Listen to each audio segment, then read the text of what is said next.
Hey friends, have you ever swiped left or right and felt a little empty afterward? Maybe excited, maybe disappointed, or maybe just confused? You're not alone. In 2022, 3 in 10 US adults said they had used a dating site or app, according to the Pew Research Center. That's nearly 100 million people.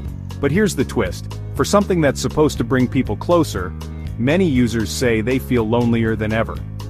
So today, let's look at a quiet but growing concern. Can online dating actually hurt your mental health?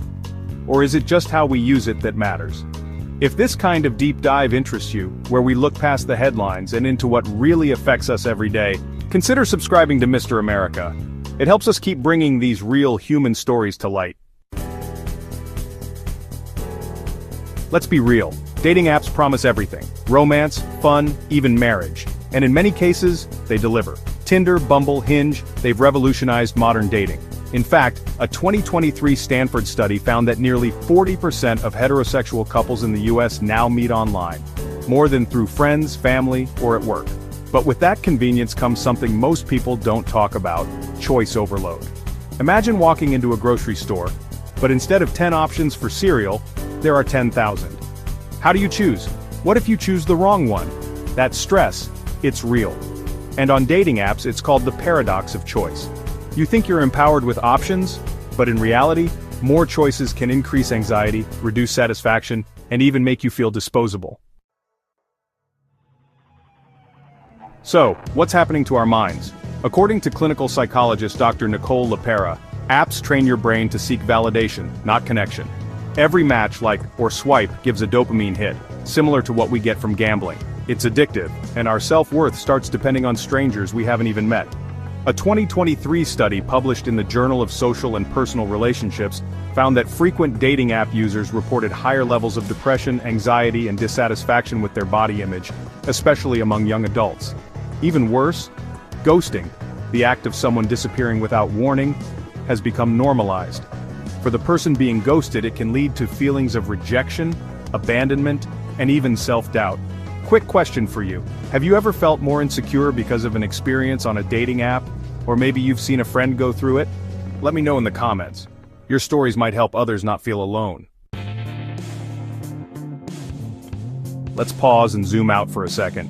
We live in the most connected generation in human history. Yet loneliness rates are skyrocketing. So much so that the US Surgeon General declared loneliness a public health epidemic in 2023. So what's going on?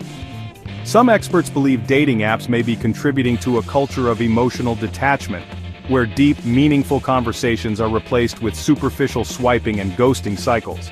And here's something even more surprising. According to a 2023 Pew report, over 45% of online dating users said their experience left them feeling frustrated, and only 28% reported feeling hopeful. Think about that. A platform designed to spark joy is leaving most people drained. And if you've made it this far, maybe consider subscribing to Mr. America, because this is exactly the kind of deeper perspective we love exploring together. Let's talk about Jamie, a 26-year-old from California. She joined dating apps during the pandemic, like millions of others. At first it was fun, matches, chats, late-night flirting. But over time, the constant rejection and ghosting began to wear on her. She told NPR in an interview, "It felt like I was on a conveyor belt, and no matter how much I tried, I was always being compared, like I wasn't enough." Jamie eventually deleted her apps and sought therapy. She's not alone.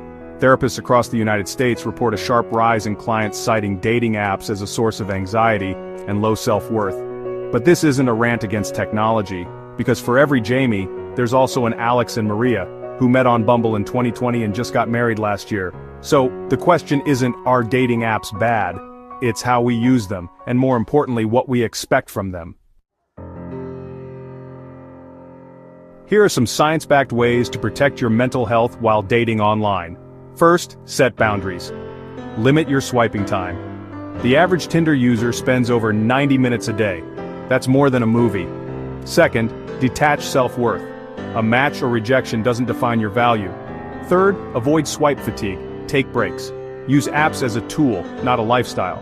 And fourth, prioritize real-world connections. The best relationships often start where we least expect them. Not just in apps, but in life. And if you've ever met someone amazing online or had a rough patch, share your story in the comments. Real stories matter.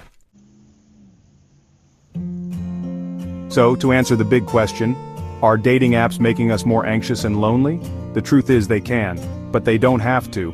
Like any tool, it depends on how we use it, how much power we give it, and whether we're seeking connection, or just validation. Here on Mr. America, we dive deep into stories that mainstream media often glosses over.